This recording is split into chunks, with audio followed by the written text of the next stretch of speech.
Hi friends, നമസ്കാരം. നമ്മുടെ ഇഷ്ടവിശേഷങ്ങളായ പവിത്രത്തിന്റെ ഒരു അടിപൊളി വിശേഷമായിട്ടാണ് വന്നിരിക്കുന്നത്. അപ്പൊ എല്ലാവർക്കും നല്ലൊരു ദിവസം ആശംസിച്ചുകൊണ്ട് തന്നെ നമുക്ക് വിശേഷത്തിലേക്ക് പോകാം.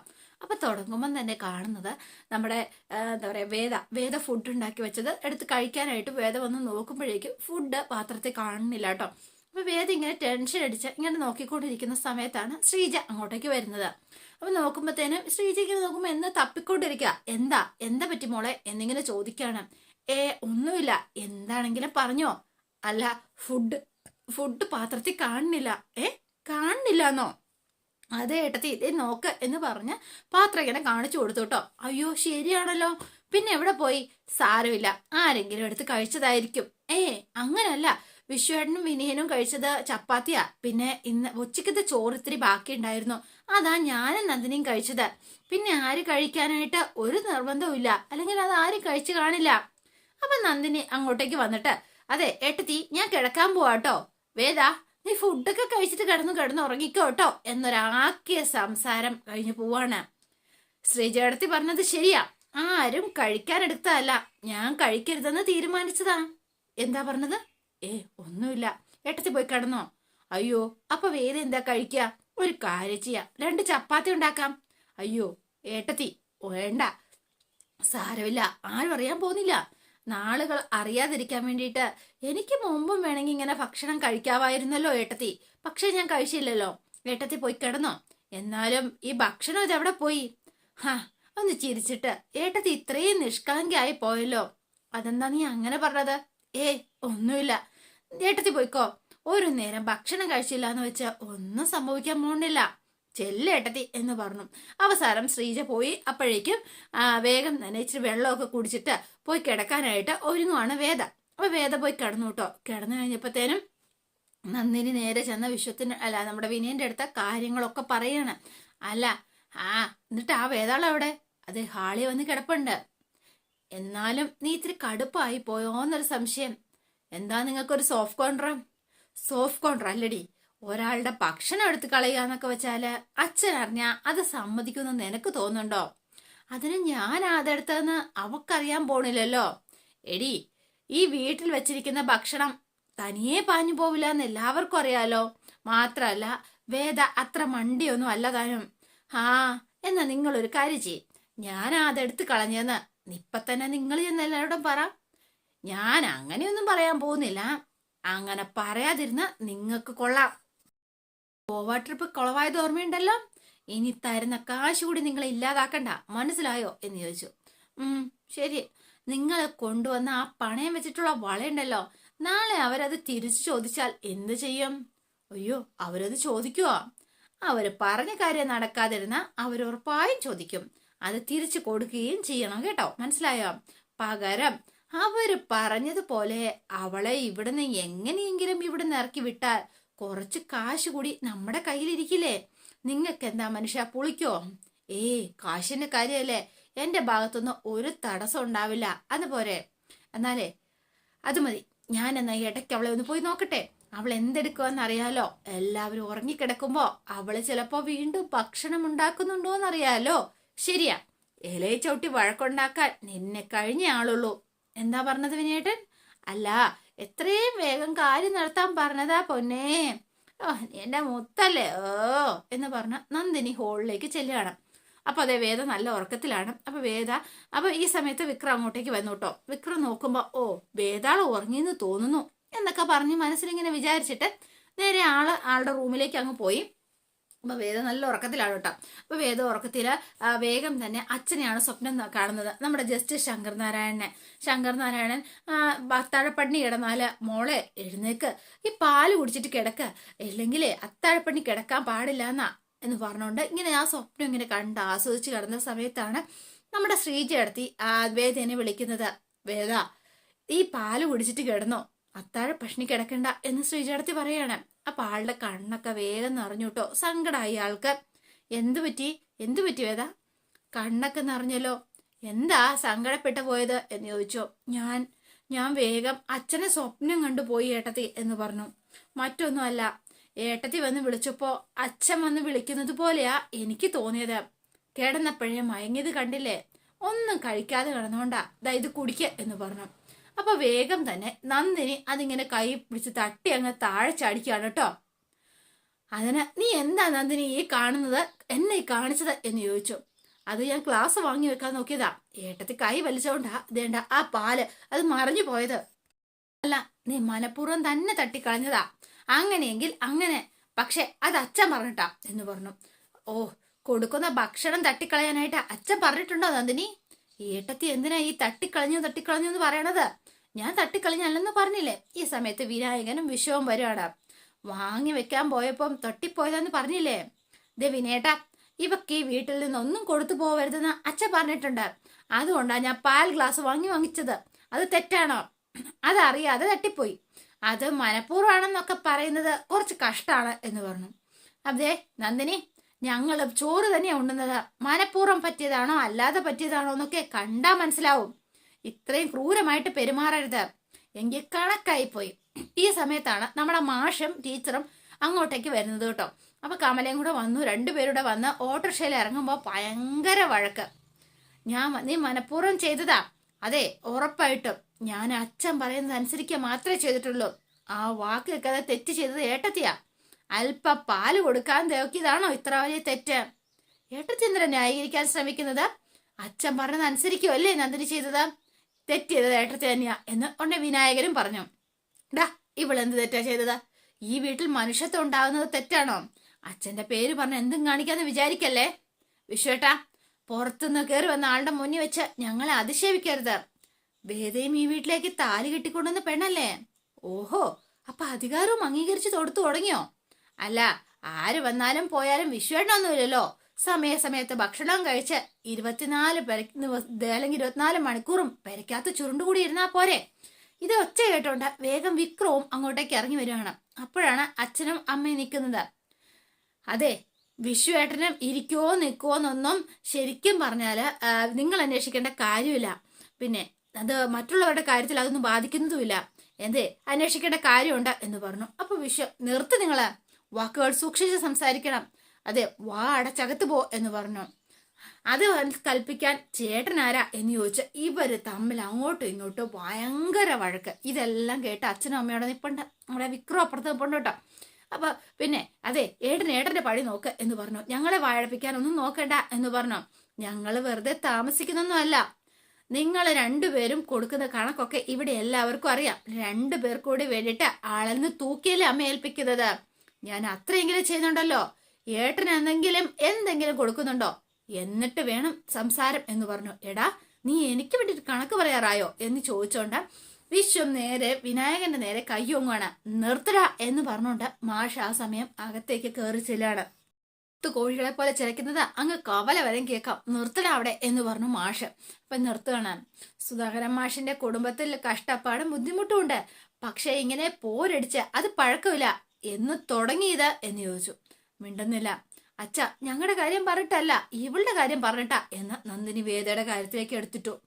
കണ്ടില്ല കമലെ, ഇത്രയും നാള് ഈ കുടുംബത്ത് വഴക്കുണ്ടാക്കുന്നത് നീ കണ്ടിട്ടുണ്ടോ എന്ന് ചോദിക്കുകയാണ് കമലയോട്. കമല മിണ്ടുന്നില്ല. ഒന്നുമില്ലെങ്കിൽ സമാധാനം ഉണ്ടായിരുന്നു, ഇപ്പം അതും ഇല്ലാണ്ടായി. എല്ലാത്തിനും കാരണം നിന്റെ ഈ മോന എന്ന് പറഞ്ഞ വിക്രത്തെ ഇങ്ങനെ കാണിച്ചു കൊടുക്കാട്ടോ.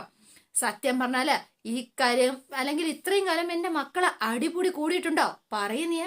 ഇന്നവര് പരസ്പരം അടിക്കാനായിട്ട് കൈ ഉയർത്തിയിട്ടുണ്ടെങ്കിൽ അതിന്റെ മൂല കാരണം എന്താണെന്ന് ഞാൻ പറയണോ എന്ന് ചോദിച്ചു. അപ്പൊ വേദയെ നോക്കിയപ്പോ വേദയ്ക്ക് വിഷമായിട്ടോ. അതെ, എവളെയും താലി കെട്ടി ഇവിടെ ഇങ്ങോട്ട് കേറി വന്നപ്പോ തുടങ്ങിയ ശനിദശയാ. എന്താണെങ്കിലും ഇത്രയും നാൾ ഇവരെ കൊണ്ടേ ശല്യം ഉണ്ടായിരുന്നുള്ളൂ. ഇനി മുതല് ശരിക്കും പറഞ്ഞ എന്റെ കുടുംബം തകരുന്നതും കാണണോ ഞാന് എന്ന് ചോദിച്ചു. മാഷ് ഇങ്ങനെ ചൂടാകണം. അച്ഛാ, ഈ വഴക്കുണ്ടാവാൻ കാരണം വേദയല്ല എന്ന് പറഞ്ഞു ശ്രീജ. വേദ ഭക്ഷണം കഴിക്കാതെ വന്നപ്പോ ഞാൻ വേണ്ട, എനിക്കൊന്നും കേൾക്കണ്ട, ആരും കാരണമൊന്നും അല്ലെങ്കിൽ പിന്നെ വഴക്ക് തനിയെ പൊട്ടിമുളച്ചുണ്ടാവില്ലല്ലോ, ഉണ്ടോ ശ്രീജ എന്ന് ചോദിച്ചു. അപ്പൊ മിണ്ടുന്നില്ല. ഇവക്കോ പറഞ്ഞാൽ മനസ്സിലാവില്ല. മനസ്സിലാക്കി കൊടുക്കാൻ നിന്റെ മകനൊട്ട് ശ്രമിക്കുന്നതുമില്ല. ഇതിനൊക്കെ എന്താ ശരിക്കും പറഞ്ഞ ഇതോടെ എന്റെ ഉറക്കവും സമാധാനവും ഒക്കെ പോയി. മതിയായി, ഇനി വയ്യ. ആദ്യം ഇവര് തമ്മിലുള്ള വഴക്ക് തിരട്ടെ, എന്നിട്ട് വരാം ഞാൻ അകത്തേക്ക് എന്ന് പറഞ്ഞ് മാഷ് ദേ പുറത്തേക്ക് ഇറങ്ങി വേദ ഇരുന്നത് പോലെ ആ സീറ്റിൽ പോയി ആളങ്ങനെ ഇരിപ്പ് തുടങ്ങി.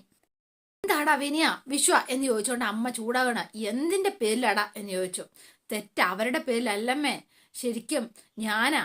ശരിക്കും തെമ്മാടികളുടെയും ഉണ്ടകളുടെയും സഹവാസം കൊണ്ട് അച്ഛൻ പറയുന്ന പോലെ നശിച്ചു പോകുമെന്ന് എനിക്കറിയില്ല. പക്ഷെ ഇവളോടൊപ്പമുള്ള ജീവിതം കൊണ്ട് അത് ഞാൻ ഉറപ്പായിട്ടും നശിച്ചു പോവുകയുള്ളൂ എന്ന് വിക്രം ഇങ്ങനെ പറയാണ് കേട്ടോ. അപ്പൊ വേദയ്ക്ക് എന്തോ പോലെ ആയി പോയി, ഇതെന്താ ഇങ്ങനെ പറയുന്ന എന്നുള്ള മട്ടില്. അതെ ദേവി, ഇത് ഒരു കാര്യം പറയാനുണ്ട്. എൻ്റെ അച്ഛൻ എന്താ എന്നെ വെറുക്കുന്നതിന് കാരണം എന്താണെന്നറിയാം. അതിന് കാരണമുണ്ട്. പക്ഷെ ഇതിനു മുൻപ് ഇത്രയും മാത്രം പ്രശ്നം ഇവിടെ ഉണ്ടായിട്ടില്ല. അതിന് ഞാൻ അനുവദിച്ചിട്ടുമില്ല. ഇപ്പം നീ കണ്ടില്ലേ, ഇപ്പം നീ ഇരുന്ന അതേ സ്ഥലത്താണ് അച്ഛൻ ഇപ്പം അവിടെ പോയി ഇരിക്കുന്നത്. കണ്ടല്ലോ നീ. അതുകൊണ്ട് വേദമിണ്ടാന്ന് കേട്ടു കേട്ടോ. അവിടേക്ക് അച്ഛനെ കൊണ്ടെത്തിച്ചത് നീ ഒരൊറ്റ ഒരുത്തിയ എന്ന് വേദയോട് പറഞ്ഞു. ഇതൊക്കെ കേട്ട നന്ദിനിക്ക് ഭയങ്കര സന്തോഷമായിട്ടോ. നമ്മുടെ എന്താ പറയാ, രണ്ടുപേരും ഇങ്ങനെ നിൽക്കുകയാണ്. അപ്പൊ പിന്നെ നമ്മൾ കാണുന്നത് പക്ഷേ ശ്രീകിജയ്ക്ക് ഭയങ്കര സങ്കടമായി. ഞങ്ങളുടെ 3 മക്കളെ കൊണ്ട് ഒരു ഉപകാരം അച്ഛൻ ഉണ്ടായിട്ടുണ്ട്. ദേ നിൽക്കുന്നു ഏട്ടൻ, ഈ ഒരാള് ഒരു പണിക്ക് പോവില്ല എന്ന് പറഞ്ഞു വിശ്വത്തിനെ കാണിച്ചു കൊടുത്തു. പിന്നെ മറ്റൊരാളുടെ കാര്യം പറയുകയും വേണ്ട, ഇനി ഒരാൾ പോയിട്ട് ഒരു കാര്യവുമില്ല എന്ന് പറഞ്ഞു. അപ്പൊ 2 പേർക്ക് കിട്ടാനുള്ളതൊക്കെ കിട്ടി. വിവേകനും കിട്ടി, പാറ്റൂരും കിട്ടി. അടിപൊളി. പിന്നെ റേഷൻ കാർഡിലെ പേരുണ്ടായെന്നല്ലാതെ എന്നെ ഒരു മകനായിട്ട് അച്ഛനൊട്ട് അംഗീകരിക്കുന്നതും ഇല്ല. പിന്നെ അതിനിടയിലാ നീയും കൂടെ വന്ന് ഇവിടെ നിന്ന് പ്രശ്നങ്ങൾ ഉണ്ടാക്കരുത്. ഈ പ്രായത്തിലും കുടുംബത്തിന് വേണ്ടി കഷ്ടപ്പെടുന്ന ആ മനുഷ്യനെ ഇനിയും വേദനിപ്പിക്കാൻ വയ്യ. അതുകൊണ്ടാ. അപ്പൊ വിക്രം വേഗം തന്നെ നിന്നപ്പത്തേനും എല്ലാവരും ഇങ്ങനെ നിൽക്കുകയാണ്. എന്താ പറയുന്നതെന്ന് അറിയില്ലാത്ത അവസ്ഥ. അതുകൊണ്ട് ദയവ് ചെയ്ത് നിന്നോട് ചെയ്തത്, ഞാൻ ചെയ്തത് തെറ്റ് തന്നെയാണെന്ന് എനിക്കറിയാം. ഒന്നെങ്കിൽ നീ എനിക്കെതിരെ കേസ് കൊടുത്ത് ജയിലിൽ അടയ്ക്കാം, അല്ലെങ്കിൽ നീ എന്നെ കത്തിയെടുത്ത് കുത്തി കൊല്ല എന്ന് പറഞ്ഞു. അപ്പൊ ഇവരിങ്ങനെ നിൽക്കുകയാണ് കേട്ടോ. വേദയ്ക്കും എന്തോ പോലെ ആയിപ്പോ. ഇത്രയും നാൾ പറഞ്ഞ പോലെ അല്ല. വെറുതെ എൻ്റെ അച്ഛൻ്റെയും അമ്മയുടെയും സമാധാനം കെടുത്തരുത് പ്ലീസ്. എനിക്ക് വേണ്ടിയല്ല, എനിക്ക് എൻ്റെ അച്ഛന് വേണ്ടിയിട്ടെങ്കിലും ദയവ് ചെയ്ത് ഇവിടുന്ന് പോ എന്ന് പറഞ്ഞ് കൈ കൂപ്പി പിടിച്ച് വിക്രം ഇങ്ങനെ നിൽക്കണം. അപ്പൊ ഇത് കണ്ട് കുറച്ചു നേരം വേദ ഇങ്ങനെ മിണ്ടാതെ സ്റ്റക്കായിട്ട് നിന്നു. എന്നിട്ട് അവസാനം വേദ പറഞ്ഞു, ശരി എന്ന് സമ്മതിക്കണം, ഞാൻ ഇവിടുന്ന് പോയിക്കോളാം എന്ന് പറഞ്ഞു. സമ്മതിച്ചു, ഞാൻ ഈ വീട് വിട്ട് പോയിക്കോളാം. നീ എന്താ പറഞ്ഞത് എന്ന് വിക്രം വേഗം ചോദിക്കാണ്. അതെ. ഓ, അപ്പോഴേക്കും നന്ദിനിയുടെയും മറ്റേ കെട്ടിയവന്റെ സന്തോഷം ഒന്ന് കാണേണ്ടത് തന്നെയായിരുന്നു കേട്ടോ. ഭയങ്കര സന്തോഷം. ഞാനാണല്ലോ ഈ വീട്ടിലെ എല്ലാവർക്കും ബുദ്ധിമുട്ട്, ഞാൻ പോയേക്കാം എന്ന് പറഞ്ഞു. അത് തന്നെ എന്ന് പറഞ്ഞു. അപ്പൊ വേഗം വിക്രം തിരിഞ്ഞിട്ട് കമലാമ്മയോട് പറയാണ്, അമ്മേ വേദ പോവാന്ന് പറഞ്ഞിട്ടുണ്ട്, ഇനി അച്ഛനെ വീട്ടിലേക്ക് വിളിക്കാലോ എന്ന് ചോദിച്ചു. എന്ന് പറഞ്ഞു. അപ്പൊ വേഗം കമല എന്നിട്ട്, മാഷേ വേദ ഇവിടുന്ന് പോവാൻ തീരുമാനിച്ചു മാഷേ, ഈ വീട്ടിൽ നിന്ന് പോവാൻ തീരുമാനിച്ചു എന്ന് പറഞ്ഞു. ഒന്നും മിണ്ടിയില്ല. മാഷ് പതുക്കെ എഴുന്നേറ്റ് അകത്തേക്ക് കയറി വരുവാണ്.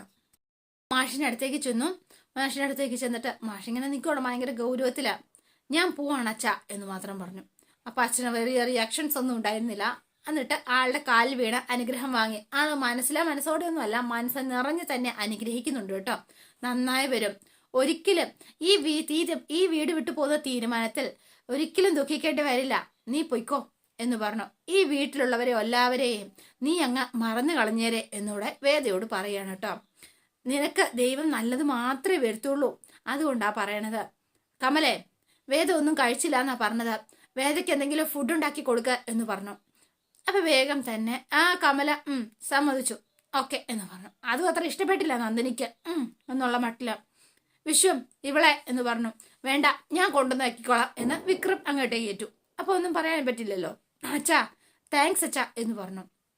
എന്തിനാന്ന് വെച്ചാല് എന്നോട് ഈ വീട്ടിൽ കയറരുതെന്ന് അച്ഛൻ പറഞ്ഞപ്പോഴും ഒന്നും ഞാൻ അച്ഛന്റെ കണ്ണില് ഒരിക്കലും ദേഷ്യം കണ്ടതേയില്ല. എനിക്ക് ഇടം തടരുത് എന്ന് വിലക്കിയപ്പോഴും അച്ഛന്റെ ആ കണ്ണില് വെറുപ്പും ഞാൻ കണ്ടിട്ടില്ല എന്ന് പറഞ്ഞു. അതുകൊണ്ട് തന്നെയാ ഞാൻ ഈ വീട്ടിൽ വന്ന് ബുദ്ധിമുട്ടരുത് എന്ന് മാത്രമേ അച്ഛൻ ആഗ്രഹിച്ചിട്ടുള്ളൂ എന്ന് എനിക്ക് നന്നായി അറിയാം. അതുകൊണ്ട് തന്നെ അച്ഛൻ ഇങ്ങനെ പറഞ്ഞതെന്നും എനിക്കറിയാം.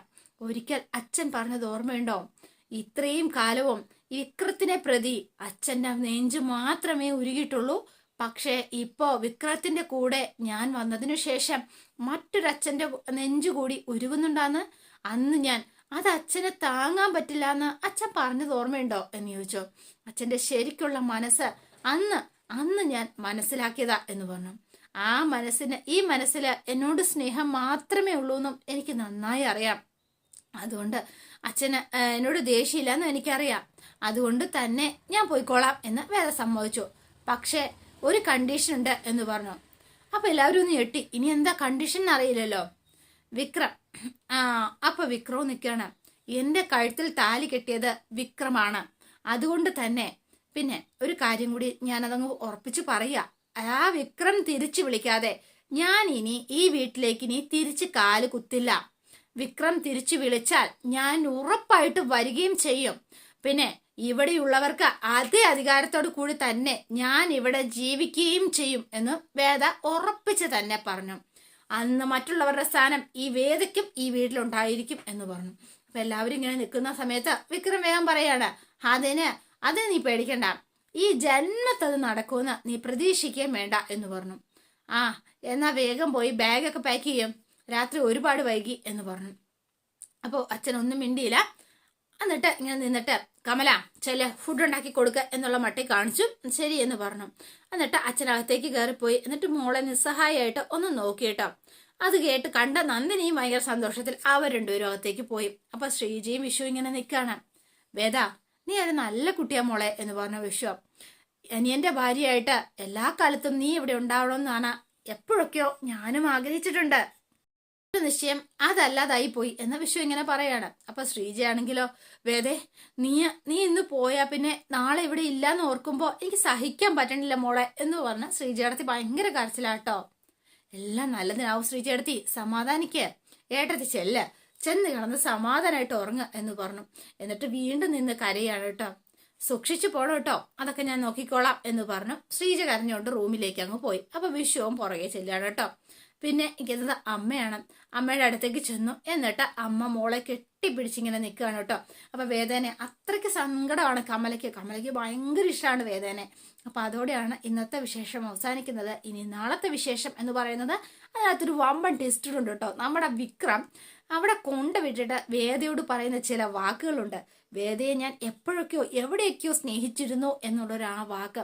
ആ വാക്കിന്റെ പുറത്ത് ഇനി നമ്മുടെ വേദയും വിക്രവും പൊളിക്കും കേട്ടോ. അപ്പം നമുക്ക് കാത്തിരിക്കാം. നിങ്ങൾക്ക് ഇഷ്ടപ്പെട്ടുവെങ്കിൽ ലൈക്ക് ചെയ്യുക, ഷെയർ ചെയ്യുക, തൊട്ടടുത്ത് ആ ബെൽ ബട്ടൺ കൂടെ ഒന്ന് ഞെക്കുകയാണെങ്കിൽ ഞാൻ ഇടുമ്പോൾ തന്നെ നോട്ടിഫിക്കേഷൻ ലഭിക്കുന്നതായിരിക്കും. പുതുപുത്തൻ വിശേഷമായിട്ട് എത്താം. Bye and see you again.